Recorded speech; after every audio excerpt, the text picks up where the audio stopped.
C'est à grand galop que l'Argentine est devenue terre incontestée du polo. Outre l'excellence de ses joueurs, le pays mise désormais sur ses chevaux de race Polo Argentino. Et en 2 ans, les ventes ont quadruplé. Marco Segui est l'une des figures mondiales de ce sport. Dans l'Estancia familiale, on élève des chevaux de haut niveau depuis des générations. Le dressage très spécifique développe les prédispositions naturelles de ces chevaux pour le polo, un secret jalousement gardé par les Argentins. La mise au point d'un cheval, c'est vraiment tout un art. Il faut arriver à ce que le cheval donne le meilleur et aille jusqu'au bout de son potentiel.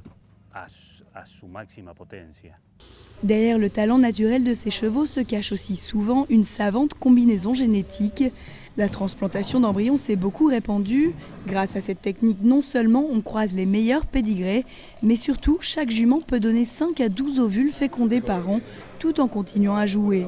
Une mini-révolution qui place l'Argentine irrémédiablement en tête de course. À l'Open de Palermo, le plus grand championnat du monde, plus de la moitié des chevaux étaient des embryons transplantés. Inge Jelge dirige une école de polo à Berlin. Ils sont venus acheter 4 chevaux, un voyage cher auquel il faut ajouter 6 000 € de billets d'avion par cheval, mais un voyage rentable. Pour un cheval de la même qualité, on paierait beaucoup plus cher en Allemagne qu'en Argentine, car élever un cheval en Allemagne est nettement plus coûteux. De 350 en 2001, les éleveurs argentins sont aujourd'hui plus de 600 à élever cette nouvelle race. Et leurs chevaux seront principalement achetés par les Américains, les Français ou encore les Saoudiens.